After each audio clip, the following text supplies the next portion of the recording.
Bienvenidos a este análisis a fondo. Hoy traemos a la mesa un tema central para la geomática.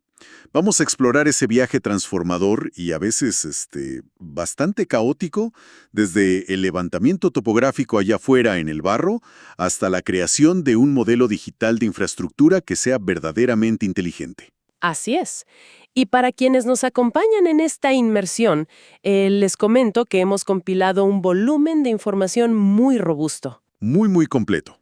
Vamos a desempacar desde documentación técnica sobre cómo se procesan estos levantamientos hasta casos de estudio reales del Departamento de Transporte de Nuevo México. Y también vamos a ver qué hay bajo el capó, por así decirlo, de las innovaciones más recientes de Civil 3D e InfraWorks en sus versiones 2026. Es un conjunto de datos que realmente refleja un punto de inflexión. Definitivamente. Y el objetivo de esta conversación no es simplemente enumerar funciones de un software nuevo. No, claro que no.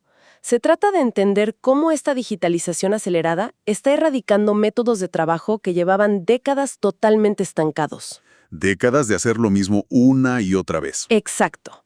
Es observar cómo la industria logra transformar montañas de datos crudos, capturados en condiciones de campo súper adversas, en una base de datos tridimensional que literalmente respira y reacciona a los cambios. Y para entender bien la magnitud de este cambio, creo que hay que recordar de dónde venimos.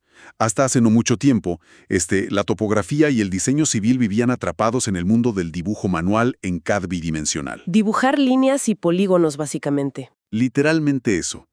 Trazar líneas digitales para representar, bordes de calle, cunetas, tuberías. Era un ejercicio de geometría completamente estática. Una representación plana. Exacto, pero el salto hacia la metodología BIM para infraestructura cambia por completo esa premisa. Ya no dibujamos líneas, construimos bases de datos. Y esa distinción es fundamental. Es lo que separa a un simple dibujante de un modelador de infraestructura inteligente. En un entorno BIM, cada elemento de esa base de datos sabe qué es. Tiene identidad propia. Tiene identidad, conoce sus propiedades físicas y sobre todo sabe cómo debe comportarse en relación con su entorno. Por ejemplo, hay un caso de estudio fantástico del Departamento de Transporte de Nuevo México, o NMDOT. El caso del puente. Ese mismo, el proyecto del puente Berrendo Creek, en la ciudad de Roswell, ilustra perfectamente el dolor de cabeza que era trabajar con el método antiguo. Es que ese caso es un ejemplo clásico de la fricción en la ingeniería tradicional. La documentación detalla que el NMDOT estaba a cargo del diseño de la carretera en sí. Ajá, la vialidad. Pero la estructura del puente se había subcontratado a una firma consultora externa. Y bueno, cualquiera que haya coordinado proyectos así sabe lo que implica. Una pesadilla de coordinación. Totalmente. Intentar empatar la topografía base con los estribos del puente que diseñó un tercero y luego ajustar el perfil vertical de la carretera usando puros archivos 2D estáticos. Y enviados por correo electrónico, seguro. Claro, un esfuerzo manual titálico, donde el error humano no era una posibilidad, era casi una garantía matemática. Es que dependías de actualizar múltiples archivos inconexos a mano. Digamos que el ingeniero estructural decidía, por un nuevo cálculo de cargas, que la plataforma del puente debía elevarse 1 pulgada. ¿Solo 1 pulgada? 1 pulgada. Esa información tenía que viajar por correos, reuniones, planos marcados en rojo. Luego alguien tenía que ir al archivo de la carretera. Abrir el CAD. Mover las líneas de perfil manualmente, recalcular las pendientes con calculador en mano y actualizar cada una de las etiquetas de elevación. Horas de trabajo por 1 pulgada. Pero con la transición a Civil 3D y el modelado dinámico, la historia es otra. Todos esos equipos comenzaron a operar sobre la misma geometría subyacente. Una sola fuente de verdad. Si el puente sube 1 pulgada en el modelo central, toda la alineación vertical de la carretera, los taludes y las elevaciones del terreno se actualizan en tiempo real. Es como si la geometría cobrara vida. Y hablando de pesadillas de actualización manual, hay otra anécdota de ese mismo departamento que es para agarrarse la cabeza. Cuéntame. Hubo un momento en que un tramo de la autopista US 285 fue transferido a la jurisdicción de la ciudad de Roswell. El detalle es que el proyecto ya estaba documentado. Uy, no me digas. Absolutamente todos los planos, las secciones transversales, las anotaciones, todo, decía US 285. Un dolor de cabeza administrativo gigante. En el viejo paradigma, un técnico habría tenido que abrir cada lámina del proyecto una por una. Usar herramientas de buscar y reemplazar texto, cruzar los dedos para no omitir nada y volver a imprimir todo. Semanas de trabajo puramente mecánico. ¿Y cómo lo resolvieron con el modelo inteligente? Pues simplemente entraron a las propiedades del alineamiento central, cambiaron el nombre de US-285 a la nueva denominación local, que era FL4685P, y el software se encargó de propagar el cambio. Todo automático. Automáticamente. Cientos de etiquetas y anotaciones en todos los documentos se actualizaron en un instante. Lo que resulta vital entender de esa anécdota es el impacto en la mente del profesional. O sea, automatizar la corrección de textos o la actualización de perfiles no solo ahorra horas facturables, Libera a la persona. libera la capacidad cognitiva del ingeniero. En lugar de actuar como un simple auditor de textos o un revisor de líneas superpuestas, el profesional finalmente tiene el espacio mental para iterar. Para diseñar realmente. Exacto. Para analizar alternativas de drenaje, optimizar el diseño, el software asume el trabajo pesado de la documentación. Pero claro, toda esta magia tridimensional no sirve de nada si los datos base son incorrectos o insuficientes. La computadora necesita entender la forma de la Tierra. El terreno natural. Así es. ¿Cómo damos ese salto del barro físico en la obra a la pantalla del diseñador? Históricamente hablamos de importar archivos CSV o de texto desde estaciones totales o equipos GNS. Exactamente. El topógrafo recorre el proyecto capturando puntos críticos. Cada disparo que hace registra una coordenada norte, una este, una elevación y un código descriptivo. El famoso XYZ. Y su descripción. Y aunque pasar de importar un CSV clásico a digerir nubes de puntos cambia la escala del proyecto, la premisa sigue siendo llevar el mundo físico al entorno digital con la mayor precisión posible. Y aquí es donde la evolución reciente del software se vuelve alucinante. Analizando las especificaciones de la versión 2026 de Civil 3D, vemos que la integración ya no se limita a puntos individuales. Ya no son solo clics en el terreno. Estamos hablando de flujos de trabajo directos con fotogrametría de drones y escáneres LIDAR móviles. El levantamiento pasa de unos miles de puntos discretos a nubes con cientos de millones de puntos que capturan hasta la textura del asfalto. Espera, porque ahí hay una trampa importante. Tener 50 millones de puntos de un vuelo de dron suena increíble. Parece que revolucionaste tu flujo de trabajo de la noche a la mañana. Pero si el software no puede procesar esa densidad, o si la computadora se congela cada vez que intentas rotar el modelo, acabas de crear un cuello de botella informático enorme. Buen punto. La sobrecarga de datos es un problema muy real hoy en día. Totalmente. Tener datos crudos masivos no es lo mismo que tener información topográfica útil. Por eso, la verdadera innovación en estas nuevas versiones no es solo importar nubes gigantes. Es lo que haces con ellas. Es la extracción automatizada de características. Los algoritmos ahora pueden analizar esa nube masiva y separar automáticamente lo que es terreno natural de lo que es vegetación o edificios. O postes de luz, por ejemplo. Exacto, infraestructura de servicios públicos. Ese postprocesamiento automatizado es lo que realmente evita que el departamento de topografía colapse bajo el peso de sus propios datos. Y eso nos lleva directamente al concepto de la organización visual de la información. Incluso si volvemos al levantamiento tradicional con estación total, el software necesita instrucciones al importar esos datos codificados. El diccionario de traducción. Así es. Herramientas fundamentales como las claves de descripción o Description Key Sets y los grupos de puntos. Es una de las metodologías más críticas para mantener la cordura en un proyecto y sorprende cuántos profesionales omiten configurar esto antes de importar la topografía. Para visualizarlo de manera sencilla, es como clasificar el correo. El topógrafo en la obra toma un punto y le pone una etiqueta, digamos ARB, para indicar un árbol. Una codificación estándar. Al importar ese archivo, el software actúa como un sistema de correos hiperveloz. Lee la etiqueta ARB en la puerta de entrada, revisa su diccionario y reacciona de inmediato. Sabe exactamente qué hacer. Saca el bloque tridimensional correcto que representa un roble, lo escala según el diámetro que el topógrafo midió en campo, lo envía a la capa de vegetación y lo agrupa con los demás árboles. Y todo eso sucede en la fracción de segundo que toma hacer clic en importar. Literalmente en un parpadeo. Y la razón por la que esto es innegociable en proyectos grandes es el caos visual. Imagina importar un levantamiento de 10 kilómetros de carretera. Una pantalla negra llena de puntos. Plagada de 20.000 cruces blancas idénticas. Es la receta perfecta para cometer errores de diseño. Sin esas claves de descripción, el dibujante tendría que adivinar si esa línea de cruces es el borde del asfalto o una cerca de alambre. Y conectando puntos a mano uno por uno. Una locura. Automatizar esa representación visual asegura que el proyecto nazca limpio, organizado y estandarizado desde el minuto 1. Ahora, incluso con un sistema de clasificación perfecto, llegamos al momento de la verdad en la topografía. La creación del modelo digital del terreno, el famoso MDT. El corazón del proyecto. Y aquí hay que ser muy crudos. Por muy avanzado que sea el software y muy caro que sea el dron, la realidad es que el trabajo de campo es rudo. El mundo físico es impredecible y los datos nunca llegan perfectos. Jamás. Es una regla de oro en la geomática. Y esto levanta un tema crítico que es el control de calidad previo a la creación de superficies. Porque en el campo pasa de todo. De todo. El bastón del topógrafo puede hundirse en terreno fangoso sin que se dé cuenta, alterando la elevación.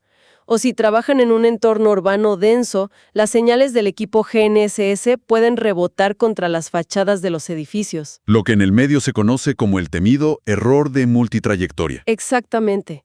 Ese simple rebote de la señal satelital puede generar un punto que, según el colector de datos, tiene precisión milimétrica. Pero es una mentira. Una mentira total porque en realidad está desplazado 2 metros horizontalmente o tiene un pico de elevación completamente absurdo. Y si construyes una superficie digital sobre esos datos crudos, sin un proceso de depuración exhaustivo, todo tu diseño posterior estará basado en una fantasía topográfica. Y la depuración es solo el primer paso. Una vez que tenemos la certeza de que las coordenadas son correctas, entramos a la arquitectura del modelo en sí. La construcción típica se hace mediante una superficie TIN, que es una red irregular triangulada. El motor de cálculo toma esos puntos limpios, las curvas de nivel, y empieza a formar triángulos para crear una malla continua. Pero el software por sí solo no piensa. Y aquí entra un concepto fundamental que son las líneas de quiebre, o break lines. Que cambian todo el juego. Es el punto donde la topografía se separa del mero cálculo matemático para convertirse en un arte técnico que requiere criterio de ingeniería. Criterio humano, al fin y al cabo. Porque la lógica predeterminada del software es buscar los 3 puntos más cercanos y unirlos para formar un triángulo. Carece por completo de intuición. No sabe distinguir entre la corona de un muro de contención y la base del mismo muro. Si le dejamos la geometría puramente al algoritmo, los resultados pueden ser catastróficos. Pensemos, por ejemplo, en el levantamiento de un canal de riego profundo. Un escenario muy común. El topógrafo tomó puntos a lo largo del fondo del canal y a lo largo de los bordes superiores de los taludes. Si el software simplemente conecta los puntos más cercanos, trazará triángulos que crucen de un borde superior al fondo o directo al borde opuesto. Generando una especie de presa virtual en el entorno digital, que bloquea el canal por completo. Exacto. Y si el equipo de hidrología toma esa superficie defectuosa y corre una simulación de escorrentía, el modelo indicará una inundación masiva donde en la realidad el agua fluye sin problemas. Todo porque la triangulación no respetó la morfología física del terreno. Por eso la intervención del especialista es irreemplazable. Se requiere usar esas líneas de quiebre para dictarle reglas al software. Decirle, estas líneas son barreras estructurales. Tal cual. No puedes cruzar triángulos a través de este borde de pavimento o a través del fondo de este canal.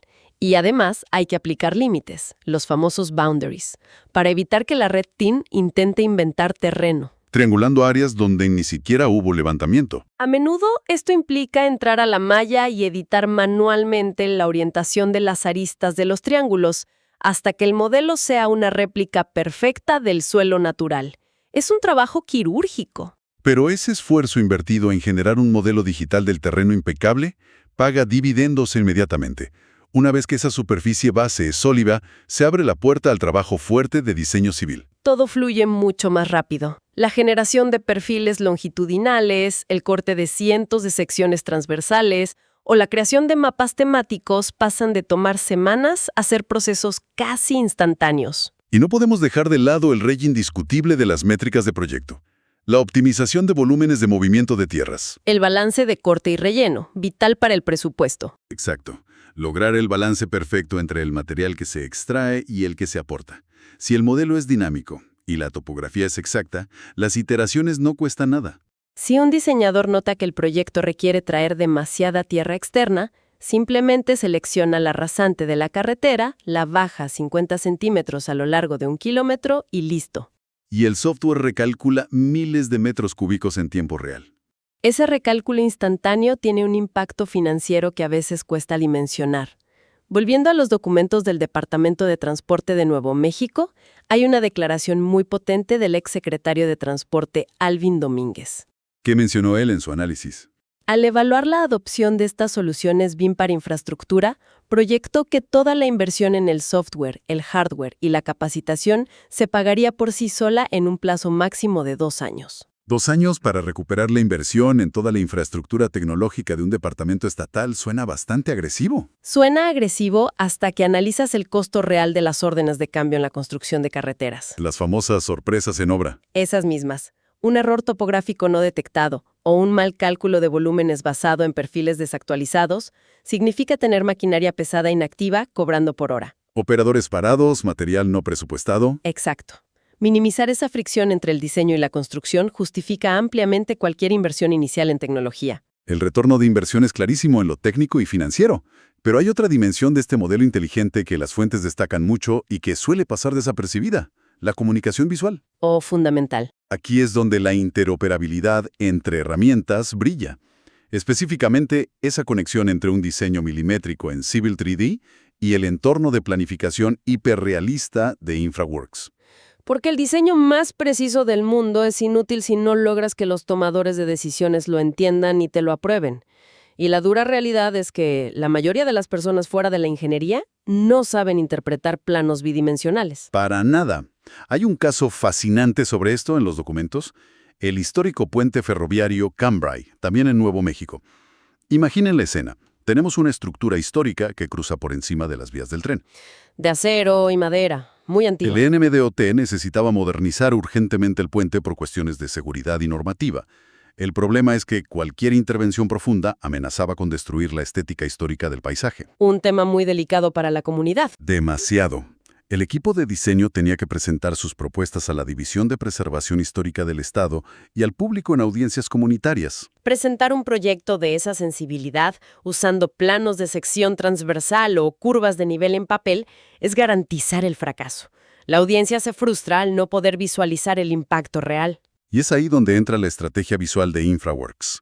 Tomaron el diseño geométrico exacto del nuevo puente generado en Civil 3D y lo llevaron al motor visual. Pero no lo pusieron en un vacío blanco espacial. Le dieron contexto. Combinaron datos topográficos con sistemas de información geográfica, o GIS, para recrear el entorno completo. Modelaron el terreno real, las vías férreas, y generaron modelos 3D del contexto urbano con texturas hiperrealistas en fachadas y techos. Los invitas a un entorno inmersivo. Donde pueden ver exactamente cómo la luz del sol golpea la nueva estructura a las 3 de la tarde, o cómo se integra visualmente con el paisaje circundante. La aprobación de proyectos complejos se acelera drásticamente cuando quitas esa ambigüedad visual. Entonces, si observamos el panorama completo de esta evolución, pasamos de topógrafos que entregaban listas de coordenadas y dibujantes trazando líneas estáticas A un flujo de trabajo donde nubes de puntos LIDAR alimentan superficies automáticas. superficies que se depuran quirúrgicamente y que sostienen modelos viales que calculan el costo de movimiento de tierras en segundos, para luego renderizarse en realidad virtual para aprobación pública. Es un ecosistema vivo e interconectado. La principal lección aquí es la destrucción de los silos tradicionales de información. La topografía dejó de ser un simple proveedor externo que entrega un archivo y desaparece. Ahora es el cimiento estructural de un gemelo digital. La integridad de los datos topográficos dicta la viabilidad económica del diseño final.